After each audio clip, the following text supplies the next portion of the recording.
अच्छा बच्चे, starting name of Allah Almighty. In today's lecture we are going to discuss some of the accounting part of your chapter, that is accounting for corporation, that is chapter number 13. ठीक है, हमने previous video में जब discussion की थी उस वक्त हमारी सारी फोकस हमारा थ्योरेटिकल पोर्शन पे था। हमने different parts of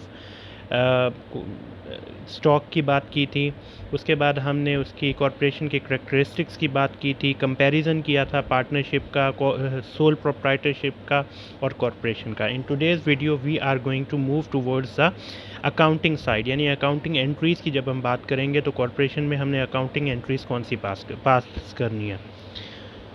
So the very first thing that you should have in your mind is the simple concept कि जब हम कभी सोल प्रोप्राइटरशिप की बात की, जब हम शुरू में ऐसे मतलब इनिशियल चैप्टर्स में हम डिस्कस करते थे कि जब एक कोई सोल प्रोप्राइटर अपनी बिजनेस स्टार्ट करता है, हम कहते हैं कि अली इन्वेस्टेड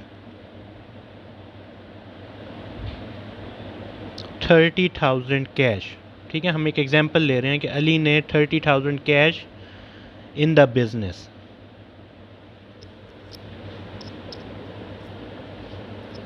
ठीक हो गया। अब अली की इन्वेस्टमेंट को हम कैसे लिखते थे? कैश हमारा एसेट है, डेबिट हुआ 30,000 से, और उसी 30,000 को हम एज अ कैपिटल कंसीडर करते थे। ठीक हो गया। कैपिटल बढ़ने पे कहाँ पे जाता है? क्रेडिट साइड पे विद द सेम $30,000। ठीक हो गया।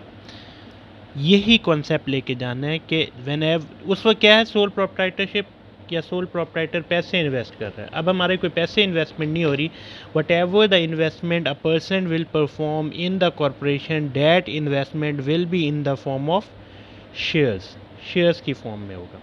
और जब हम शेयर्स को इन्वेस्ट करेंगे हमारा कैपिटल बढ़ेगा विद इन द कॉरपोरेशन। हमारा कैपिटल बढ़ने पे क्रेडिट साइड पे चले जाएगा, और जितना पैसा हम कंपनी को देंगे by purchasing the share, that will increase the cash of the company. Cash is an asset, asset is increasing, it will be in the debit side. ठीक हो गया। छोटी सी डिस्कशन, ये छोटा सा हमारा मेन आइडिया हमारे पास होना चाहिए। अब उन्होंने क्या किया? Issuing par value stock at par. एक कंपनी थी, उन्होंने अपना स्टॉक इशू किया पार पे। पार पे मीन्स हमने रजिस्ट्रेशन ली लेट्स सपोज $10 की, और हमने $10 पे ही अपने शेयर्स को सेल किया। We are on page number 504, हम 504 पेज के ऊपर हैं, और यहाँ पे इन्होंने एग्जांपल दी है कि एंट्री पास करें to illustrate the entry to record Dillion snowboard in issuance of 30,000 shares of $10 par value stock for $3 lakh cash. हमने 30,000 शेयर्स इशू किए हैं, हर पर शेयर की वैल्यू कितनी है, पार वैल्यू कितनी है, $10 की। तो हमारी एंट्री क्या होगी? हम उसकी एंट्री पास कर लेते हैं। 30,000 shares multiply $10, the total value will be equal to $3 lakh. ठीक हो गया। इसकी वैल्यू क्या आएगी? Cash debit with $3 lakh and common stock. अब कॉमन स्टॉक हमारा एज अ कैपिटल डील हो रहा है। Common stock of the company will increase with $3 lakh. अगर मैं यहाँ पे आप लोगों को समझाने के लिए इसकी डिस्क्रिप्शन लिखूँ तो description is that 30,000 shares issued at par. At par का मतलब क्या है कि उसकी जो वैल्यू थी मार्केट में भी हमने उतने का ही सेल किया। We have not created any sort of paid in capital. Paid in capital का कॉन्सेप्ट क्या पढ़ाया था मैंने आप लोगों को कि पार वैल्यू है $10, लेकिन हम उसे कितने में इशू कर देते हैं? $12 का। हम $10 उसकी पार वैल्यू और $2 क्या आ जाएगा? Paid in capital in excess of par. Excess का मतलब पार से ज़्यादा। तो ये हमने पार, एक्सेस ऑफ पार पे इशू नहीं किया, हमने एट पार ही इशू किया है। जितने की उसकी वैल्यू थी we sold the stock at the same price. ठीक हो गया। उसके बाद जब आपका ये क्या कहते हैं, इन्होंने इसकी कॉमन स्टॉक इक्विटी एक अकाउंट बना के दिखाया है। कॉमन स्टॉक इक्विटी में आपके पास कितने पैसे आ जाएंगे? $3 लाख। कॉमन स्टॉक इक्विटी के अंदर आपके पास $3 लाख आ गए। एंड रिटेन्ड अर्निंग के पास कितने आ गए? रिटेन्ड अर्निंग में आपके पैसे आ गए 65,000। तो टोटल स्टॉक होल्डर्स इक्विटी आपके पास कितनी आ गई? 3,65,000। ठीक हो गया। अच्छा, अब हमने ये हमारा पहला एंट्री थी एट पार पे। ठीक हो गया। एट पार का मतलब जितने की वैल्यू का स्टॉक था उतने के हमने इशू किया। इसके बाद हमारा कॉन्सेप्ट आता है issuing stock at premium. Page number 505 पे स्टॉक, ये जो आपका कॉन्सेप्ट है issuing par value stock at premium. Premium का मतलब क्या हुआ कि वैल्यू उसकी जितनी मर्जी है हमने उस वैल्यू से अबव प्राइस पे इशू किया। मतलब वही वाला कॉन्सेप्ट कि वैल्यू $10 है, हमने 12 पे इशू किया तो वो $10 उसकी पार वैल्यू एंड $2 क्या आएगा, paid in capital in excess of par. ठीक है, अभी यहाँ पे इन्होंने एग्जांपल दी हुई है paid in capital in excess of par की। पेज नंबर 505 पे उन्होंने कहा है कि you have a issue $10 par value common stock at $12 per share. तो $2 आपके पास क्या आ गया, $2 पर share. it is sold, its stock is sold at $2 पर शेयर प्रीमियम। अब हमने किस पे इशू किया, प्रीमियम पे इशू किया। प्रीमियम का मतलब क्या होता है कि you are going to issue the stock above its par value, उसकी पार वैल्यू से ज़्यादा अमाउंट पे आपने उस शेयर को इशू कर देना है। शेयर की प्राइस क्या है $10, आप उसे कितने में इशू कर देते हैं $12 पे, तो $2 इसमें क्या आ गया, प्रीमियम आ गया।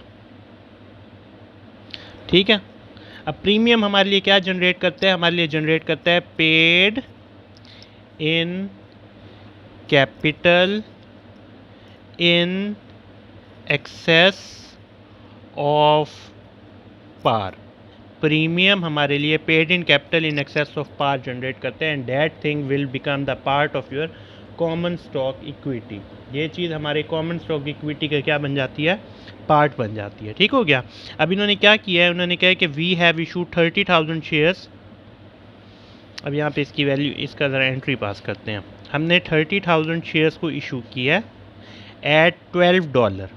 ठीक हो गया, तो टोटल हमारे पास जो अमाउंट आई है वो आया $3,60,000, जिनमें जो $3,00,000 होंगे $10 के हिसाब से क्या बन गया, वो हमारी कॉमन स्टॉक आ गए, एट पार आ गए। $3,00,000 कॉमन स्टॉक की एट पार आ गए, और जो $12 में जो $2 प्रीमियम है वो हमारे लिए क्या बन जाएगा, 60,000 प्रीमियम क्या क्रिएट कर देगा, paid in capital in excess of par. तो इसकी एंट्री क्या बनेगी, हमारे पास कैश कितना आया, हमारे पास कैश आया $3,60,000। ठीक हो गया। हमारे पास कॉमन स्टॉक कितना आया, हमारे पास कॉमन स्टॉक आया $3,00,000। ये एट पार होता है, कॉमन स्टॉक एट पार। और हमारे पास paid in capital in excess of par कितना आया, $60,000। so that is the entry we have to pass for the issuance of stock at premium। ठीक हो गया। इसके साथ एक और बात भी आपने जहन में रखनी है कि जब भी हम मतलब ये प्रीमियम पे इशू करेंगे उस वक्त हमारे कॉमन स्टॉक इक्विटी, ये जैसे ऊपर वाले में हमारे पास कॉमन स्टॉक इक्विटी में कितने पैसे आ गए थे, 65,000 की रिटेन्ड अर्निंग थी। रिटेन्ड अर्निंग क्या होती है, वो अमाउंट जो हमने पिछले सालों में बचा के एज अ रिजर्व रखी होती है in order to deal with unsatisfactory situation. ये आपके पास एडिशनल चीज़ है, मतलब इसका हमारे न्यूमेरिकल से कोई लेना देना नहीं है। उन्होंने खुद ही वैल्यू उसकी 3 लाख, उसकी खुद ही वैल्यू 65,000 दी हुई है। आपने कॉमन स्टॉक 3 लाख का इशू किया था पार पे करने से, तो आपका टोटल 3 लाख ये और 65,000 रिजर्व अमाउंट, टोटल इक्विटी आपके पास 3,65,000 की थी। अब आपके पास कितने पैसे आ गए हैं, 3,60,000 के। तो कॉमन स्टॉक इक्विटी में कितने पैसे आएंगे, पहली बात है कि कॉमन स्टॉक आपका कितने से बन जाएगा, $3,00,000 से। उसके बाद paid in capital in excess of par कितनी आई, $60,000। उसके बाद रिटेन्ड अर्निंग हमारे पास कितनी पड़ी हुई थी, $65,000। और टोटल अमाउंट हमारे पास कितने आ गया, $4,25,000। ठीक हो गया। ये हमारे पास एट प्रीमियम पे अकाउंटिंग एंट्री पास हुई कि हमने कैश किया, हमने क्या किया, कैश किया, फिर common stock 3 lakh credit side पे आया और पेड इन कैपिटल भी 60,000 के साथ क्रेडिट साइड पे आया। ठीक हो गया। इसके बाद है हमारा issuing par value stock at a discount, ये टॉपिक हम स्किप कर रहे हैं क्योंकि मोस्टली क्या होता है कि इट इज़ इम्पॉसिबल कि आप उसे इशू ही डिस्काउंट पे करें। यानी ये एंट्री, ये एक्टिविटी रियर केसेस में होती है कि पार वैल्यू $10 है, कंपनी अपनी इशू के वक्त ही, मतलब पहली मरतबा ज़िंदगी में स्टॉक को इशू कर रहा है और वो डिस्काउंट पे इशू कर दे, ये रियर केसेस में होता है। लेकिन अगर लेट्स सपोज आप कहें सर हमें बताएं तो सही, अगर हम $8 पे इशू कर देंगे तो एंट्री क्या पास होगी? तो उस वक्त एंट्री पास होगी आपकी $30,000 शेयर्स, 30,000 शेयर्स इशूड एट $8। तो अमाउंट कितनी बन जाएगी आपके पास? नियर अबाउट $2,40,000 बन जाएगी। कैश आपके पास $2,40,000 का आ जाएगा और कॉमन स्टॉक आपके पास 2,40,000, क्योंकि उसकी वर्थ ही 2,40,000। ये एंट्री है लेकिन ये हमारा सिलेबस का पार्ट नहीं है। ठीक हो गया। इसके बाद जो हमारी अगला टॉपिक है that is the issuing non par value stock. Issuing non par value का मतलब क्या है कि इसकी पार वैल्यू डिसाइडेड नहीं है। जो भी वैल्यू आप डिसाइड करेंगे आपने उसने पे इशू कर देना है और उसके साथ एंट्री पास कर देना है। ये नॉन पार वैल्यू स्टॉक है। इसकी एंट्री कैसे पास करेंगे वो अभी डिस्कस करते हैं। एक फैक्टर जो आपके दिमाग में हर वक्त होना चाहिए while dealing with issuing no par value stock, उसमें यही है कि आपकी पार वैल्यू है ही नहीं, नो पार वैल्यू स्टॉक। आपने 1000 शेयर्स को इशू करना है, आपने कहा सर मैं $40 पे इशू करूँगा। पेज नंबर 505 पे उन्होंने जो एग्जांपल कोट किया है उसमें यही किया है कि हमारे पास 1000 शेयर्स हैं, नो पार वैल्यू स्टॉक है, हमने डिसाइड किया हमने इसे $40 पे शेयर इशू कर देना है। अब बस $40 पे करेंगे, what will be the total value you will get from that no par value stock? $40,000। Cash आपका डेबिट हुआ $40,000 से एंड कॉमन स्टॉक आपका किससे से बढ़ गया? $40,000 से बढ़ गया। यहाँ पे है नो, ब्रैकेट में लिख देंगे नो पार वैल्यू स्टॉक। यहाँ पे आपकी value, no par value stock का मतलब क्या है कि उसकी पार वैल्यू नहीं है। Issuing a stated value stock, यहाँ पे क्या है, मैंने आपको बताया था कि at the time of the registration you will not going to decide the par value of your stock. आपने क्या कहना है, रजिस्ट्रार को कहना है कि sir we are willing to get the registration from you but there will be a blank space.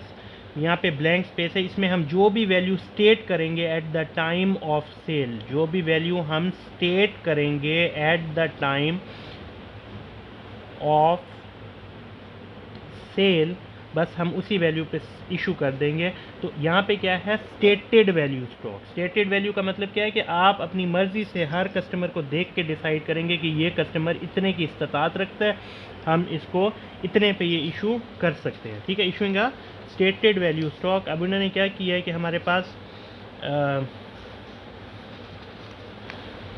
एक stock था 1000 शेयर, एग्जाम्पल देख पढ़ लेते हैं। Corporation that issue 1000 share of no par common stock having a stated value 40 share, $40 per share in return for $50 पर share record है cash. उन्होंने कहा हमने वैल्यू स्टेट कितनी की है, $40। अब ये इन्होंने एक नई बात कर दी। अगर हम कहें कि सर वो जो स्टेटेड वैल्यू पे ही शेयर करते हैं इशू, उसमें की वैल्यू, उसकी एंट्री क्या होगी? मेरी बात ज़रा दोबारा से सुने। स्टेटेड वैल्यू का मतलब क्या है, there was a blank space, I stated the value $40। उसकी एंट्री क्या पास होगी? कैश डेबिट, 1000 शेयर हैं, 1000 शेयर 40 से किया, $40,000 आ गए। कैश $40,000 से debit and common stock 40,000, common stock stated, bracket में स्टेटेड लिख दें ताकि पता चल जाए ये स्टेटेड कॉमन स्टॉक है। $40,000 से ये क्रेडिट हो गया, बात ख़त्म। अगर वो कहते हैं कि हमने $40 स्टेटेड वैल्यू के स्टॉक को $50 पे सेल करते हैं, तो अब यहाँ पे दोबारा से देख लें क्या कॉन्सेप्ट आ रहा है। $10 हम क्या रिसीव कर रहे हैं? प्रीमियम। जब हम प्रीमियम रिसीव करेंगे तो प्रीमियम हमारे लिए क्या क्रिएट करता है? Paid in capital in excess of par. ठीक हो गया। अब यहाँ पे देखें $10 प्रीमियम क्रिएट करेगा, उसकी कॉमन स्टॉक की वैल्यू कितनी होगी? $40। तो एंट्री पास कर लेते हैं, 1000 शेयर्स हैं और उसे हमने $50 कैश पे सेल किया है, उसकी स्टेटेड वैल्यू कितनी है $40, सेल हम कर रहे हैं $50 पे, यानी $10 हमारे पास क्या आ रहा है प्रीमियम। तो एंट्री क्या पास करेंगे, $1000 मल्टीप्लाई $50, जो उसकी कैश हमें रिसीव होगा, कितने अमाउंट रिसीव होगा $50,000 से यहाँ पे cash debit, cash is an asset, asset is increasing, asset will increase, it will be in the debit side with $50,000। Common stock कितने डॉलर से बढ़ रहा है, $40,000 से बढ़ रहा है, क्योंकि उसकी स्टेटेड वैल्यू $40,000 है। और paid in capital in excess of, अब यहाँ पे पार वैल्यू नहीं लिखेंगे, यहाँ पे आप लिखेंगे इन एक्सेस ऑफ स्टेटेड वैल्यू। कितनी अमाउंट आ गई, $10,000। ठीक हो गया। अच्छा, इसके बाद हमारा अगला शेयर कौन सा है, अब यहाँ पे ये वाला कॉन्सेप्ट डिफरेंट है। यहाँ तक हमारी बात कंप्लीट हो गई। अब हम डिस्कस करते हैं कि issuing a shares to a person who is not willing to give you cash. वो कहते हैं सर मेरे पास कैश तो नहीं है, लेकिन मैं आपको लैंड दे देता हूँ। मेरे पास कैश तो नहीं है सर, मैं आपको बिल्डिंग दे देता हूँ। मेरे पास कैश तो नहीं है, लेकिन मैं आपको ऑफिस फर्नीचर दे देता हूँ। और हम उसकी मार्केट वैल्यू बना लेंगे उस चीज़ की, and later we will sell the number of shares to that person. ये एग्जांपल डिस्कस करते हैं पेज नंबर 506 पे। To L state the entry to record a receipt of land of $105,000 in return for the issuance of 4,000 shares at $20 par value. अब हमारे जो shares हम उस एक बंदे को दे रहे हैं वो हमारे पास $20 के हैं। 4,000 मल्टीप्लाई $20, हम टोटल जो शेयर्स बंदे को दे रहे हैं ना उसकी वर्थ $80,000 की है, जबकि उसके बदले में हम जो उससे लैंड ले रहे हैं, ज़मीन ले रहे हैं फॉर योर बिजनेस, वो कितने की है, 1,05,000 की। तो हमें देखा जाए तो 25,000 का प्रॉफिट हो रहा है। वो 25,000 का प्रॉफिट हम क्या वर्ड यूज़ करेंगे, paid in capital in excess of par. ठीक हो गया। अब यहाँ पे ये वाली एंट्री कब हो रही है, जब एज अ के वर्थ जो ये जो है ना कंपनी उसकी जो चीज़ हासिल कर रही है शेयर्स को इशू करने पे, उसकी वैल्यू ज़्यादा है और नंबर ऑफ शेयर जो हम इशू कर रहे हैं उसकी वैल्यू कम है। तो एंट्री क्या पास होगी कि हमने 4,000 शेयर्स इशू किए एट $20 पार वैल्यू, उसकी टोटल वर्थ कितनी आ गई, $80,000। लैंड हमने बंदे से कितने का लिया, $105,000 की। लैंड की वर्थ $105,000 आ गई, और इन दोनों का जो डिफरेंस आ गया वो कितने का आ गया, $25,000 का। ये paid in capital in excess of par, मतलब वर्थ 80,000 की है शेयर्स की, लेकिन चीज़ हम 1,05,000 की ले रहे हैं, तो हम एज अ प्रीमियम 25,000 ले रहे हैं। तो हमारे पास कंपनी में कैश आ रहा है, नो, हमारे पास कंपनी में एज एन एसेट लैंड आ रहा है। Land is an asset, asset is increasing with $105,000। Common stock आपकी कंपनी में कैपिटल कितने से बढ़ रहा है, $80,000 से। और अब मैं यहाँ पे पूरा नहीं लिखूँगा, अब से जब मैं आगे डिस्कशन करूँगा, paid in capital in excess of par, कितने की आ गई, $25,000 की। ये एक्टिविटी तब हुई जब लैंड हमने उससे लिया उसकी वर्थ ज़्यादा थी और जो शेयर्स हमने एक बंदे को दिए उनकी वर्थ कम थी। लेकिन हो सकता है कि ऑर्गेनाइजेशन में ऐसा भी वक्त आ जाए कि हम किसी से कहें कि हमारा अपना एसेट दे दो जो जिसकी वर्थ कम होगी, लेकिन हम आपको शेयर्स ज़्यादा के दे देते हैं। ठीक हो गया। अब यहाँ पे ये एक्टिविटी भी हो सकती है। इन्होंने एक और एग्जांपल यहाँ पे जो कोट किया वो आपको बताता हूँ। एक बंदे ने कंपनी के लिए काम किया, एक बंदे ने कंपनी के लिए काम किया, जो काम की टोटल वर्थ थी ना वो $12,000 थी। एक एम्प्लॉय आया, एक सॉफ्टवेयर इंजीनियर आया, एक ऑडिट मैनेजर आया, कोई भी बंदा आया, उसने कंपनी के लिए कुछ एक्टिविटी की, मतलब उसकी सैलरी बनती थी, ड्यू होती थी, कंपनी के लिए एक्टिविटी की $12,000 की। और फिर उसने कंपनी को कहा कि दें सर मुझे पैसे दें, $12,000 दें। हमने कहा कि sir actually you perform the activity of $12,000 but sorry we don't have the cash available, हमारे पास कैश अवेलेबल नहीं है। Can we offer you the number of shares, आप कंपनी के मालिक बन जाएं, आप कंपनी के इक्विटी होल्डर बन जाएं, आप कंपनी के शेयर होल्डर बन जाएं। हम आपको क्या करते हैं, हम आपको शेयर्स ऑफ़र कर देते हैं, आपने जो काम किया उसके बदले आप हमसे कुछ शेयर्स ले लें। उसने कहा अच्छा चलिए आप मुझे बताएं आप मुझे कितने शेयर्स लेंगे। हमने कहा कि हम आपको 600 शेयर्स देते हैं जिनकी पार वैल्यू है $15। आप अपने काम के बदले हमारे 600 शेयर ले लें और हर शेयर की वैल्यू कितनी है $15। तो उसने कहा अच्छा टोटल मुझे कितने पैसे बन जाएंगे शेयर की। हमने कहा सर $9,000 के शेयर्स आपको मिल जाएंगे। उसने कहा चलें ठीक है मैं आपके लिए ये एक्टिविटी करता हूँ, मैं रेडी हूँ to get 600 shares at of $15 par value, और मैं अपने और आपको ये जो $12,000 की सर्विसेज हैं इसकी फ़ीस क्या करता हूँ माफ़ करता हूँ। लेकिन वो जो सर्विसेज हैं वो ऑर्गेनाइजेशन के लिए क्या है एज एन एक्सपेंस। तो इस एक्टिविटी में हमारे पास कैश आया नो, इस एक्टिविटी में हमारे पास कोई लैंड दिया बंदे ने नो, उसने सर्विसेज दी हैं जिस जो ऑर्गेनाइजेशन के लिए सर्विसेज की फ़ीस पे करनी होती है वो फ़ीस पे नहीं कर पा रहे, लेकिन वो सर्विसेज हमारे लिए क्या बन गई ऑर्गेनाइजेशन के एक्सपेंसेस बन गए। तो ऑर्गेनाइजेशन के एक्सपेंसेस बढ़ गए, एक्सपेंसेस बढ़ने पे कहाँ पे जाते हैं डेबिट साइड पे with the amount $12,000। Common stock हमने उस बंदे को कितने के इशू किए हैं $9,000 के। कैसे 600 शेयर्स मल्टीप्लाई $15, 9,000 शेयर्स के हमने उसे कॉमन स्टॉक दे दिए हैं। चीज़ मेहनत उसने 12,000 की दी है, शेयर्स हमने उसे 9,000 के दिए हैं। तो बाकी पैसे हमारे पास या बाकी अमाउंट क्या बन गई paid in capital in excess of par. कितनी अमाउंट के साथ आ गई $3,000 के साथ आ गई। ठीक हो गया।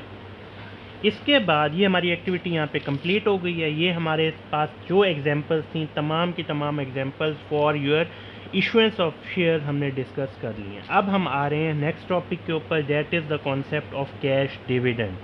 हमने जब शेयर होल्डर्स को डिविडेंड पे करना है उस वक्त हमने क्या क्या करना है। अब पहले जो स्टूडेंट्स जिन्हें अभी सिंपल सा आइडिया भी जहन में नहीं आ रहा डिविडेंड के कॉन्सेप्ट के ऊपर, तो मैं उन्हें ज़रा रिकॉल कर देता हूँ कुछ चीज़ें कि you have two types of money, you have two sources of money, you have two sources of finance. ठीक है, आपके पास टू सोर्सेज ऑफ फाइनेंस होते हैं। The first one is your debt, the second one is your equity. Debt means आपने कर्ज लिया किसी बंदे से, और कर्ज आपने कैसे लिया, आप अपने बॉन्ड पेपर इशू करते हैं, आपने एक पेपर इशू किया और उसके बदले आपने $1,00,000 ले लिए किसी से। या आप इक्विटी इशू करते हैं, इक्विटी किसकी फॉर्म में होती है शेयर्स की फॉर्म में, आप शेयर्स इशू करते हैं। और इसी तरह पार वैल्यू और इस तरह का सारा कॉन्सेप्ट जो हम पढ़ चुके हैं, इससे आप अपने पास इक्विटी क्रिएट कर लेते हैं by the issuance of shares. ठीक हो गया। जब हम बंदे को उसका $1,00,000 वापस करते हैं, at that time we have to provide या we have to offer certain profit. उस प्रॉफिट को नाम क्या देते हैं इंटरेस्ट का। जब हम अपनी इक्विटी वापस करते हैं उस वक्त हम ये जो इक्विटी होल्डर्स हैं उन वापस नहीं करते, मतलब जो शेयर होल्डर्स हैं उन्हें भी कुछ ना कुछ कंपनी का प्रॉफिट देना होता है। उस प्रॉफिट का नाम क्या होता है डिविडेंड।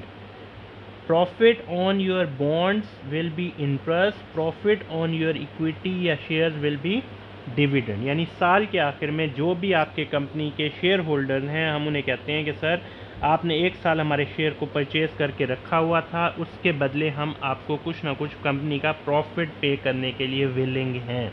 उस प्रॉफिट का नाम क्या है डिविडेंड। अब इन्होंने यहाँ पे कैश डिविडेंड की बात किया है। डिविडेंड मोस्टली कैश की फॉर्म में होता है और हम यहाँ पे डिक्लेयर करते हैं। कब डिक्लेयर करते हैं, यहाँ पे मेरी कुछ चीज़ें समझ लें, पूरा आइडिया कर लेते हैं, उसके बाद हम डिसाइड करेंगे कि इसी वीडियो के अंदर न्यूमेरिकल स्टार्ट कर दें या सॉरी एंट्री स्टार्ट करें या ना करें, लेकिन पहले कुछ आइडियाज़ डिस्कस करें। सर ये प्रॉफिट जब आप कह रहे हैं देंगे डिविडेंड देंगे, सर ये कब डिसाइड होता है? It will be decided at annual general meeting. आपकी एनुअल जनरल मीटिंग के अंदर ये डिसाइड होता है कि हमने शेयर होल्डर्स को डिविडेंड देना है या नहीं देना। सर ये डिविडेंड देना होता है, लाजमी होता है? No, it is not compulsory, it is dependent on the profit. हो सकता है कंपनी को लॉस हुआ तो कंपनी डिविडेंड नहीं देगी, तो कंपनी का लॉस होने की फॉर्म में हम नहीं देंगे, लेकिन कंपनी को अगर प्रॉफिट होता है फिर हम डिसाइड करते हैं कि सर इस प्रॉफिट को एज अ रिटेन्ड अर्निंग रखना है या इसे डिस्ट्रीब्यूट कर देना है। जब डिस्ट्रीब्यूट करेंगे that will be in the form of dividend. अगर हम कहते हैं no sir we are not willing to distribute the dividend, तो नॉन डिस्ट्रीब्यूटेबल अमाउंट को हम क्या कहते हैं, रिटेन्ड अर्निंग कहते हैं। जिसे हमने डिस्ट्रीब्यूट ही नहीं किया, हमने कहा नहीं सर हमने नहीं डिस्ट्रीब्यूट करना, वो रिटेन्ड अर्निंग बन जाए। ठीक हो गया। एनुअल जनरल मीटिंग में प्रॉफिट पता चल जाता है, हम डिसीजन कर लेते हैं कि सर हम शेयर होल्डर्स को डिविडेंड दे देते हैं, हमारे शेयर होल्डर्स खुश हो जाएंगे, हमारी मार्केट में वर्थ बन जाएगी, लोगों को पता चलेगा ये कंपनी शेयर्स पे डिविडेंड दे रही है, लोग हमारे शेयर्स को परचेज करेंगे, etcetera etcetera. These are the discussion that will happen at annual general meeting. ठीक हो गया। अच्छा, इसके बाद क्या एक कॉन्सेप्ट आता है कि सर अच्छा ठीक है, अगर हमने डिसीजन अभी तक नहीं लिया डिविडेंड डिस्ट्रीब्यूट करने का, इज इट योर लाइबिलिटी, क्या ये आपके ऊपर फर्ज हो गया है कि आपने डिविडेंड दे रहे हैं? नो। Before declaration